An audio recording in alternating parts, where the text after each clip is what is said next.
बातें करते हम खेतों की और उसके रखवाली की, बाग बगीचा फल फूलों और फसलों की हरियाली की।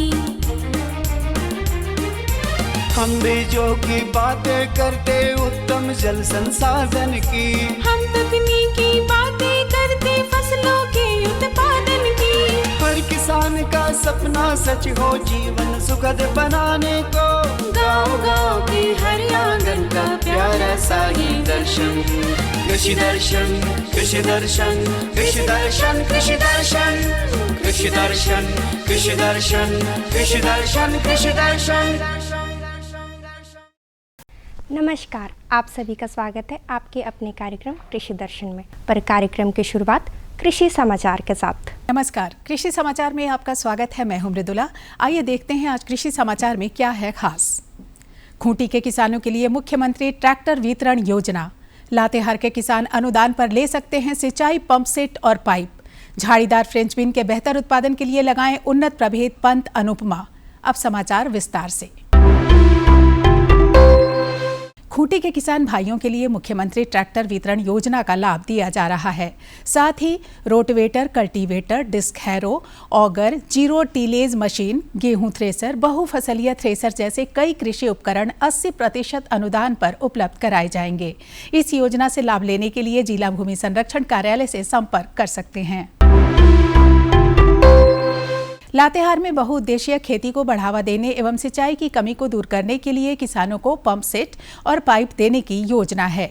इसमें 1.5 से 3 हॉर्स पावर और 3.5 से 5 हॉर्स पावर के पंप सेट तथा 200 फीट पाइप दी जाएगी। इसके अलावा 1 हॉर्स पावर का सोलर पंप सेट भी दिया जाएगा। इन सभी पर 90% अनुदान देने की योजना है। लाभ लेने के लिए जिला भूमि संरक्षण कार्यालय से संपर्क कर सकते हैं। किसान भाई, आप यदि मक्का फसल लगाए हुए हैं तो फसल की अवस्था के अनुसार देखभाल करें। इसमें निकाई गुड़ाई, मिट्टी चढ़ाना, खाद डालना और रोग व्याधि पर निगरानी और उपचार करना शामिल है। किसान भाइयों, अभी अत्यधिक नमी के कारण खरपतवारों की संख्या बढ़ जाती है, इसलिए इस समय निकाई गुड़ाई अवश्य करें। इसके बाद पौधों पर मिट्टी चढ़ा दें, इससे पौधों की जड़ें मजबूत होंगी। साथ ही 30 किलोग्राम नाइट्रोजन प्रति हेक्टेयर की दर से दें। मक्के में अभी मुख्यतः निकाई गुड़ाई कंप्लीट कर लें और मिट्टी चढ़ा दें, और जो आपका सेकंड डोज नाइट्रोजन है 30 किलोग्राम, तो उस नाइट्रोजन को आप यूरिया के माध्यम से आप उसको दें और बढ़िया ढंग से मिट्टी चढ़ा लें। और प्रयास रखें कि अगर गाभे में कुछ कीड़े दिखाई दे रहे हैं तो वहाँ पर आप फोरेट का यूज कर सकते हैं। अगर फोरेट नहीं चाहते हैं तो वहाँ पर आप किरासन तेल और बालू में मिला करके उसके गाभे में दें, जिससे कीड़े रोके जा सकें। झाड़ीदार फ्रेंच बीन की खेती के लिए जल्द से जल्द बुआई का काम पूरा कर लें। झाड़ीदार फ्रेंच बीन के बेहतर उत्पादन के लिए उन्नत प्रभेद पंत अनुपमा, स्वर्णप्रिया, अर्का कोमल या स्ट्रिंगलेस लगाएं। झाड़ीदार फ्रेंच बीन की बुआई में 80 से 90 किलोग्राम बीज प्रति हेक्टेयर की दर से लगाएं। इसमें कतारों के बीच 40 सेंटीमीटर और पौधों के बीच 10 सेंटीमीटर की दूरी रखें। झाड़ीदार फ्रेंच बीन के उन्नत प्रभेद पंत अनुपमा, स्वर्णप्रिया, अर्का कोमल और स्ट्रिंगलेस की उत्पादन क्षमता औसतन 80 से 90 क्विंटल प्रति हेक्टेयर है। हाथों से मूंगफली का दाना निकालने में काफी मेहनत और काफी समय लगता है। राज्य के किसान मूंगफली से दाना निकालने के लिए ग्राउंड नट डिकोटिकेटर नामक कृषि यंत्र की सहायता ले सकते हैं। इसकी कार्यक्षमता 5 क्विंटल प्रतिदिन है। आज हम जानेंगे लत्तेदार सब्जी फसलों में रासायनिक दवा के बिना कैसे कीट नियंत्रण करें। लत्तेदार सब्जी फसलों में कई कीटों के आक्रमण का खतरा रहता है। किसान भाई, इन कीटों के रोकथाम के लिए प्रति एकड़ की दर से 3 फेरोमोन ट्रैप खेत में लगाएं। ध्यान रहे 20 से 25 दिन पर ये ट्रैप बदलते रहें। और अब एक नजर राज्य के 5 प्रमुख शहरों के मौसम के मिजाज पर। आज राज्य के 5 प्रमुख नगरों के अधिकतम और न्यूनतम तापमान कुछ इस प्रकार दर्ज किए गए। राज्य का अधिकतम तापमान 29 डिग्री से न्यूनतम 24 डिग्री सेल्सियस रहा। कृषि समाचार में आज इतना ही। अगले दिन अगले अंक में फिर मुलाकात होगी कुछ ताजा तरीन खबरों के साथ। तब तक के लिए दीजिए इजाजत। नमस्कार, जोहार। अभी आपने देखा कृषि समाचार, जाना मंडी भाव, साथ ही अगले 24 घंटे के अंदर मौसम के मिजाज के बारे में। यहाँ हम रुकेंगे एक छोटे से विराम के लिए, पर आप कहीं जाइएगा नहीं, क्योंकि विराम में भी है आपके लिए संदेश।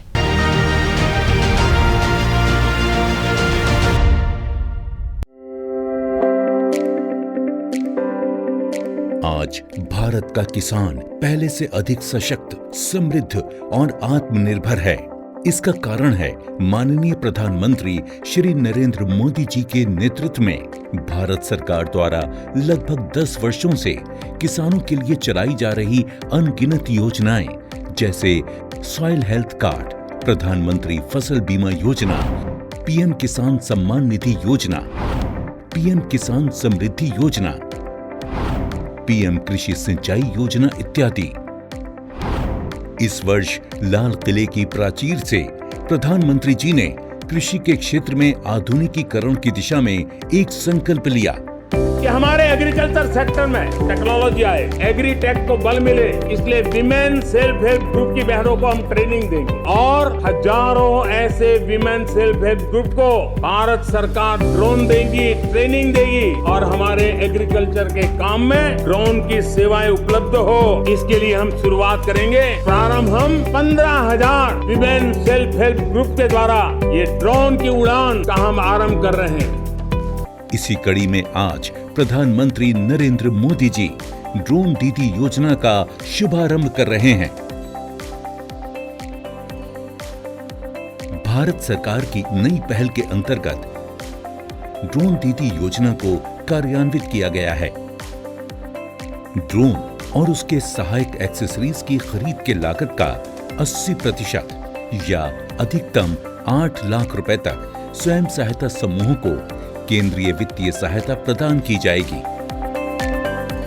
इस क्रांतिकारी पहल से अतिरिक्त आय अर्जित करने के लिए हमारे किसान सक्षम होंगे। माननीय प्रधानमंत्री श्री नरेंद्र मोदी जी के नेतृत्व में भारत सरकार किसानों को ड्रोन के उपयोग के लिए प्रोत्साहित कर रही है। किसान ड्रोन का उपयोग कर पारंपरिक खेती के तरीकों को बदल रहा है। आधुनिक हाई रेजोल्यूशन कैमरा और उन्नत सेंसर से लैस किसान ड्रोन भारतीय कृषि क्षेत्र को नई ऊंचाइयों पर ले जाने की क्षमता रखते हैं। कीटनाशकों और उर्वरकों का छिड़काव, हवाई निगरानी, फसल और मृदा स्वास्थ्य की निगरानी, बीजारोपण, क्षतिग्रस्त फसलों का आकलन और फसल बीमा के दावों की जानकारी दे सकता है। किसान ड्रोन की उपलब्धता के लिए केंद्रीय कृषि मंत्रालय द्वारा ड्रोन की खरीद के लिए वित्तीय सहायता दी जा रही है। ड्रोन दीदी योजना को अपनाने से स्वयं सहायता समूह की महिलाओं पर व्यापक प्रभाव पड़ेगा और इनकी आय में भी वृद्धि होगी। थैंक यू प्रधानमंत्री जी। कल तक जो हमारे किसान संसाधन के अभाव में कठिनाइयों में थे, वो अब नई तकनीक की ताकत से मजबूत हो रहे हैं और यही परिवर्तन हमारा नया भारत है, जिसकी गूंज पूरी दुनिया में सुनाई दे रही है। तो आइए इस विषय में हम आपको विस्तृत जानकारी दिलवाते हैं अपने विशेषज्ञ से। बारिश का मौसम अब समाप्त होने को है और ठंड का मौसम दरवाजे पर दस्तक दे रहा है।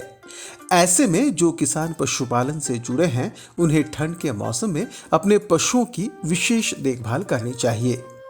विशेष देखभाल करके ही हम उनसे अच्छा उत्पादन ले सकते हैं।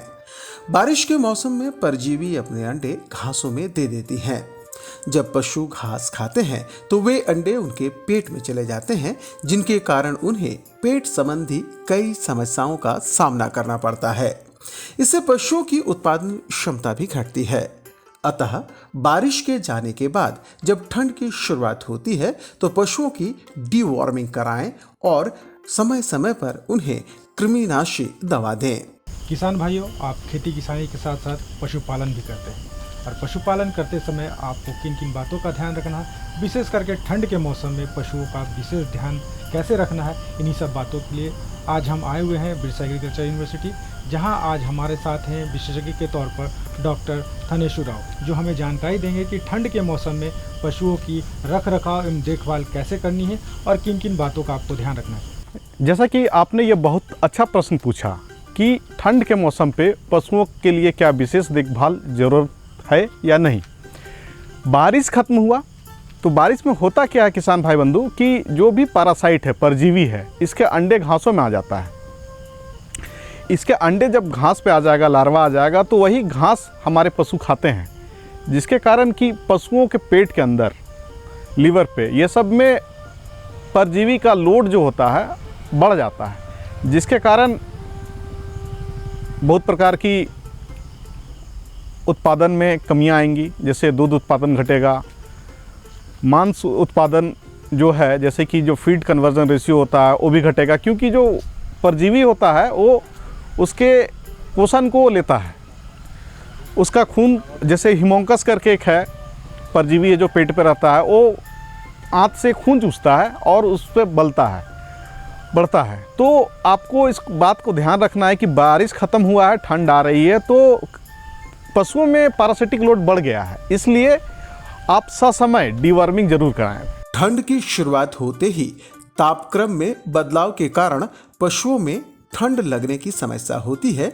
इसकी वजह से उन्हें सर्दी जुकाम का सामना करना पड़ता है तथा उनकी रोग प्रतिरोधी क्षमता भी घट जाती है।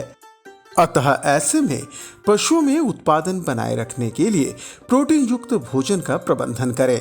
इससे उनकी रोग प्रतिरोधी क्षमता बढ़ती है, जिसकी वजह से वे स्वस्थ रहते हैं और अच्छा उत्पादन भी देते हैं। ठंड आता है तो इन्वायरमेंट में ठंडा गर्म के कारण पशुओं में जो टेम्परेचर का लोड के कारण देखिएगा कि अक्सर बीमारी होने लगता है, जैसे सर्दी जुकाम, ठंड लगना और इम्यूनिटी का कम होना। इम्यूनिटी मतलब रोग प्रतिरोध क्षमता का कमी होना।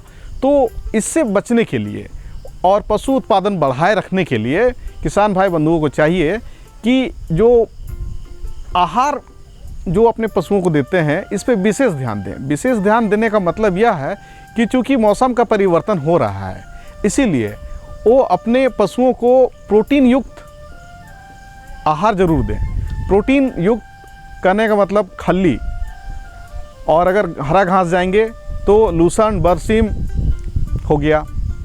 आजकल बहुत सारा कंपनियां हैं जो कि पशु चारा बनाती है, उत्तम चारा खिलाएंगे और साथ में मिनरल मिक्सचर 3 से 4% और नमक 1% पशुओं का वजन अनुसार व दूध उत्पादन के अनुसार थंब रूल पे जो है वह जरूर देंगे। इससे क्या होगा कि उत्पादकता बनी रहेगी। किसान भाइयों, पशुओं को ठंड और बीमारी से बचाने के लिए आवास का प्रबंधन करना बहुत ही आवश्यक होता है। सबसे पहले तो ये ध्यान देना चाहिए कि उनके आवास में तेज ठंड हवाओं का प्रवेश ना हो। इसके लिए खिड़की दरवाजे की मरम्मत कर लें या उन्हें पुआल से ढक दें। फिर ये भी ध्यान दें कि फर्श में नमी ना रहे तथा उनके सोने की जगह सूखी हो। ठंड बढ़ता है, अमूमन नवंबर दिसंबर में काफ़ी ठंड होने लगती है, तो पशु आवास प्रबंधन में भी बहुत ध्यान देना है। तो पशुपालक भाई बहनों को चाहिए कि वो देखें कि वो जो जिस पशु बाड़े में रखते हैं वह बाड़ा में कहीं तेज़ हवा या सर्द हवाओं का एंट्री तो नहीं है, एंट्री एग्जिट तो ज़्यादा नहीं है। तो उसमें देखना है कि जो खिड़कियां हैं टूट गई हैं उसका मरम्मत कर ले समय। अगर ज़्यादा खर्च नहीं कर पा रहे हैं तो वो उसको पुआल से या बोरे से ढक सकते हैं। उससे क्या होगा कि जो अंदर का तापमान है वो अच्छा बना रहेगा और जो कोल्ड स्ट्रोक है एनिमल को नहीं लगेगा। कोल्ड स्ट्रोक में क्या होता है कि पशु खाना पीना छोड़ देगा और पतला पखाना जोरों से होगा, तो लगेगा कि क्या बीमारी हो गई। वो कोल्ड स्ट्रोक है, खाना पीना छोड़ चुका है, दूध देना बंद कर देगी या कम हो जाएगा, जानवर बैठ जाएगा, तो यह एक अतिरिक्त बीमारी सा लक्षण लगेगा, लेकिन ये बीमारी ना हो करके यह एक सिम्टम है कोल्ड स्ट्रोक का। तो कोल्ड स्ट्रोक का उचित प्रबंधन आप जो पशु के लिए जो घर है उसको हवाओं, ठंड हवाओं से बचा करके, और जो पशु को जहाँ रखते हैं उसका फर्श नमी नहीं होना चाहिए। उसमें आपको ध्यान रखना है कि जो फर्श है सूखा होना चाहिए। आपका बेडिंग मटेरियल जो है पशुओं को जिसमें सुलाते हैं उसमें सूखा पुआल का या जो लकड़ी का बुरादा है उसका ज़रूर इस्तेमाल करें। इससे क्या होता है कि लकड़ी का बुरादा या पुआल इंसुलेटिंग मटेरियल का काम करता है। इन सब बातों के अलावा जैसे जैसे ठंड बढ़ती है तो उस स्थिति में पशुओं को बाड़े में रखना उचित होता है। यदि बाहर धूप खिली हो तो पशुओं को धूप में रखने से भी उन्हें ठंड से बचाया जा सकता है। कि जैसे जैसे ठंड बढ़ेगी तो पशुपालक भाई बहन करेंगे कि देखेंगे कि जब अत्यधिक ठंड हो रही है शाम का समय सुबह से, तो पशु को एक बंद बाड़े में ही रखें, और जब धूप खिली हुई धूप रहे तो ज़रूर कम से कम 2 से 4 घंटे धूप को दिखाने के लिए पशुओं को बाहर बांध दें। इससे क्या है कि पशुओं को विटामिन डी की प्राप्ति होगी और धूप होगा तो जो कोल्ड स्ट्रेस है वो घटेगा। किसान भाइयों, ठंड के मौसम में उनके चारे का विशेष ध्यान देना चाहिए। उन्हें सिर्फ हरी घास पर ना रखें, इससे उन्हें अफरा की समस्या हो सकती है। इससे उनके पेट फूल जाते हैं और उनकी मौत भी हो सकती है। ठंड में क्या होगा देखते हैं कि हरा घास, चूँकि बारिश अभी ख़त्म हुई थी, हरा घास की अवेलेबिलिटी है, बहुत जगह बरसीम मिल रहा है, कहीं मक्का मिल रहा है, तो अधिकांश पशुपालक भाई बहन क्या करते हैं कि अगर चारा की उपलब्धता अधिक है तो वो अधिक मात्रा में उनको परोस देते हैं, खाने के लिए नाद में डाल दिया। पशु समझ नहीं पाएगा कि उसको क्या एक्स्ट्रा खाना है, तो कभी देखेंगे कि तो जो अत्यधिक खिला देने पे क्या होगा, अफरा का केस आ जाएगा। जब अफरा मतलब ब्लोट, अब ब्लोट होता है तो वो पेट काफ़ी फुला देगा। र्यूमन जो जानवर का बाएं तरफ होता है, देखिएगा काफ़ी डिस्टेंडेंट बड़ा हुआ फूल रहा है, तो इसको सही समय पे आप मैनेजमेंट नहीं करते हैं तो जानवर जो है अफरा से उसका डेथ हो सकता है। अब इसके लिए आपको तत्कालिक उपाय करने के लिए वेटनरियन के पास जाना होगा, या ब्लोटोसिल पिलाना होगा दवा के तौर पे, या टर्पेंटेनॉल पिलाना है, और बहुत ज़्यादा फूलने पे आप इसको ट्रोकार कैनुला से छेद करके भी गैस बाहर निकाल सकते हैं, या तत्कालिक जो 16 या 18 नॉड का निडिल होता है उससे भी आप र्यूमन पंक्चर करके आप तत्कालिक रूप से जानवर को राहत दे करके उसका जीवन को बचा सकते हैं। इस तरह से वैज्ञानिकों के कहे अनुसार पशुओं पर ठंड के मौसम में ध्यान दिया जा सकता है तथा उनके क्षमता अनुसार उत्पादन बढ़ाया जा सकता है। निश्चित तौर पर इससे किसानों की आमदनी बढ़ेगी और उन्हें बेवजह परेशानियों का सामना नहीं करना पड़ेगा। हमारी दूसरी जानकारी है फ्रेंच बीन के बारे में। जी हाँ, फ्रेंच बीन में समेकित कीट प्रबंधन के बारे में। जो भी हमारे किसान भाई बहन फ्रेंच बीन की खेती कर रहे हैं वो कीटों से ज़रूर परेशान होंगे। तो आइए अपने विशेषज्ञ से हम आपको जानकारी दिलवाते हैं कि किन दवाओं का आप छिड़काव करें जिससे फ्रेंच बीन की खेती में आपको फ़ायदा हो, साथ ही आपके फसल को कोई नुकसान ना पहुँचे। किन उपायों को करके आप कीटों से निजात पा सकते हैं। फ्रेंच बीन झारखंड की एक महत्वपूर्ण सब्जी फसल है। इसकी फसल में रोग एवं कीटों का प्रकोप भी होता है। इसमें लगने वाले प्रमुख कीट हैं तना बेधक, दीमक, पत्ती खाने वाले कीट, सफेद मक्खी, माहू तथा फली छेदक। इसके अलावा इसमें लगने वाले प्रमुख रोग हैं कलर रॉट। किसान भाइयों, आज हम बात करने वाले हैं फ्रेंच बीन में लगने वाले समेकित कीट प्रबंधन के बारे में, और इस विषय में हमारे साथ बात करने के लिए हैं डॉक्टर पीके सिंह। सबसे महत्वपूर्ण बात यह है कि सब्जियों के बीज बहुत महंगी होती है। किसान भाई हमारे अच्छा पूंजी लगाते हैं, पैसा लगाते हैं, खाद डालते हैं और मेहनत भी करते हैं, और फसल सुरक्षा के प्रति अगर ध्यान ना दें तो उन्हें काफ़ी नुकसान हो जाता है। और रही बात फ्रेंच बीन में, तो इसमें कई तरह के कीड़े लगते हैं। शुरू के समय में खास करके हमारे झारखंड राज्य में एक आते हैं तना छेदक कीट होता है, जो फल छेदक कीट होता है, जिसको कि स्टीम फ्लाई भी कहते हैं। वो पहले 30 दिन के अवस्था में लग जाती है और उससे भी काफ़ी फ्रेंच बीन को नुकसान होता है। दूसरा है कि भूमि में रहने वाले कुछ गुजिया बिबिल हैं, कुछ दीमक हैं, वो भी जड़ों को काट करके उसको नुकसान कर देते हैं। और जैसे पौधे बढ़ते हैं तो शुरू में क्या होता है कि जब पत्ती खाने वाले कीट आते हैं, खास करके देखेंगे आपका भुआ पिल्लू लगता है, उसमें देखेंगे पत्तियों को पूरा खा जाते हैं। और जैसे पौधे करीब 30-35 दिन के बाद होते हैं तो उसमें सफ़ेद मक्खी नाम के भी कीट लगती है, और ख़ास करके माहू का प्रकोप होता है। ये रस चूसने वाले कीड़े हैं, ये भी काफ़ी नुकसान पहुंचाते हैं। और अंत में एक फल छेदक समूह का कीड़ा है जो कि हमारे झारखंड राज्य में बहुत ज़्यादा होता है, जो कि फ्रेंच बीन को नुकसान पहुंचाता है। यही रही बात, 3-4 तरह के कीट लगते हैं। और यहाँ पर खास करके अगर बीमारी को देखी जाए तो कलर रॉट नाम की बीमारी है जो कि काफ़ी नुकसान पहुंचाती है। दूसरी रस्ट लगती है जो कि वो नुकसान पहुंचाती है। तो यही 4-5 तरह के कीड़े हैं जो फसलों को काफ़ी नुकसान पहुंचाते हैं। किसान भाइयों, तनाछेदक कीट तनों में सुरंग बनाते हैं जिससे पत्तियां सूख जाती है। इससे बचाव का सबसे बेहतर उपाय है थायोमैक्सोकाम नामक दवा से बीजोपचार करना। यदि इसके बावजूद भी खेतों में ज़्यादा मात्रा में ये दिखाई देते हैं तो कार्बोफ्यूरान नामक दवा 10 किलो प्रति एकड़ की दर से बुआई के समय प्रयोग करना चाहिए। देखिए, सर्वप्रथम जैसा मैंने बताया ना, स्टीम फ्लाई वो क्या होता है कि तनों में सुरंग बना देती है कीट। अगर उसको तनों को काट के देखेंगे तो उसमें कीट की सूंडी दिखेगी और उससे क्या होता है, शुरू की भाई को पत्तियाँ सूख जाती है और ये हमारे राज्य में बहुत ज़्यादा नुकसान पहुँचाता है। तो खास करके अगर इस कीट का नियंत्रण करने के लिए सबसे अच्छा उपाय है शुरू में हम लोग बीजोपचार कर लें। बीजोपचार करना बहुत ही आसान है, उसमें करना कुछ नहीं है कि हाँ भाई 1 किलो बीज ले और उसमें हो थायोमैक्सोकाम 70 WS की दवा आती है, उसको करीब 3 से 5 ग्राम प्रति केजी बीज मिला दें। अगर नहीं मिली तो इमिडाक्लोरोफाइड की आती है 70 WS का एक पाउडर आता है, तो उसको भी आप करीब 5 से 10 ग्राम पहले उसको बीज में मिला दें और मिलाने के बाद ही आप उसको लगाएं। ऐसा कर देने से क्या होगा कि बीज उपचारित हो जाएगा और शुरू के 30 दिन तक आपको कीट के प्रकोप से बचाव हो जाएगा। और रही बात, अगर किसान भाई बहुत ज़्यादा लग रहा है खेतों में, तो किसान भाई एक कार्बोफ्यूरान नाम की दवा भी आती है, उसकी भी करीब 10 kg प्रति एकड़ के हिसाब से भी किसान भाई उसको प्रकोप कर सकते हैं। बीज की बुआई के समय उसे लगा दें तो इससे क्या होगा कि फसलों में स्टीम फ्लाई का प्रकोप नहीं होगा, क्योंकि इसके स्टीम फ्लाई के प्रकोप होने से पौधों की बढ़वाड़ रुक जाती है और ऊपर की पत्तियां वो सूखने लगती है। तो इससे बचाव हो जाएगा तो काफ़ी अच्छा रहेगा। जब फ्रेंच बीन के खेतों में पत्तियां खाने वाले कीटों का प्रकोप होता है तो उन्हें चुनकर मारा जा सकता है। इसके अलावा खरपतवार की सफाई से भी इनका प्रकोप कम हो सकता है। यदि इससे भी ये नियंत्रित नहीं होते हैं तो क्लोरीपाइरिफॉस नामक दवा का निर्देशानुसार प्रयोग करना बेहतर होता है।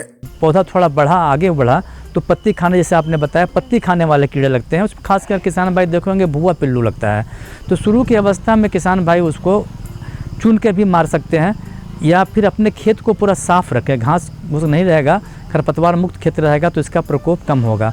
मान लीजिए अगर फसल में अगर वो कीड़ा लग गया है तो ऐसी परिस्थिति में क्लोरोपाइरिफॉस नाम की दवा आती है, उसकी 2 मिलीलीटर मात्रा को 1 लीटर पानी में मिला करके छिड़काव कर दें, इससे भी काफ़ी बचाव हो जाएगा। किसान भाइयों, जब आपके खेतों में सफेद मक्खी का प्रकोप होने लगता है तो इसके नियंत्रण के लिए पीले प्रपंच का प्रयोग करना चाहिए। यदि इसके बावजूद इनका प्रकोप कम नहीं होता है तो इमिडाक्लोप्रिड 17.6 का पानी में घोल बनाकर छिड़काव करना चाहिए। इसके अलावा इनके नियंत्रण के लिए नीम निर्मित दवा जैसे एजाबैक्टिन का भी प्रयोग किया जा सकता है। इसी तरह से फल छेदक के लिए फेरोमोन ट्रैप या फिर एंडोस्कार्ब नामक दवा का प्रयोग करना चाहिए। रस चूसने वाले कीड़े जिसकी आपने बात कर रही थी, इसमें खास करके एक सफ़ेद मक्खी होता है और एक माहू कीड़ा होता है। सफ़ेद मक्खी कीड़ा करता क्या है, ये पत्तियों से रस को चूसता है और ये नुकसान पहुंचाने से सबसे ज़्यादा नुकसान पहुंचाता है, ये विषाणु रोग फैला देता है जिसको हम लोग गोल्डन मोज़ेक कहते हैं। अगर इस कीट का प्रकोप होता है तो अगर वो स्वस्थ पौधे में या बीमार पौधे में अगर रस चूसते हैं, उसके बाद वो स्वस्थ पौधे में जाते हैं तो वो मोज़ेक, जिसको गोल्डन मोज़ेक कहते हैं, बीमार मतलब पौधे सूख जाते हैं और जो फलियां होती है उसका भी रंग पीला हो जाता है, टेढ़ी मेढ़ी हो जाती है और ख़ास करके ये बीमारी को ज़्यादा फैलाते हैं। तो इसके नियंत्रण के लिए किसान भाई के लिए आजकल अच्छी तकनीकी आ गई है। क्योंकि हम सब्जियां खाते हैं तो हमें ये ध्यान रखना है कि कोई ऐसी जहरीली कीटनाशक दवा का प्रयोग ना करें जिसको खाने से हमारे शरीर पर पड़े। तो यहाँ एक पीला प्रपंच आता है, अगर उसको 10 पीला प्रपंच प्रति एकड़ लगा दें, वो चिपचिप का प्रपंच होता है पीला रंग का। उसमें क्या होता है, शुरू की अवस्था में जो रस चूसने वाले कीड़े हैं, सफ़ेद मक्खी हैं, वो आती है, वो चिपक के मर जाती है। और अगर मान लीजिए खेत में अगर आपको ये ज़्यादा दिख रहा है गोल्डन मोज़ेक, तो किसान भाई को सर्वप्रथम ये करना है, जो रोगग्रस्त पौधे हैं उसको उखाड़ करके फेंक देना है, कहीं ज़मीन पर गाड़ देना ताकि बीमारी का आगे प्रसार ना हो।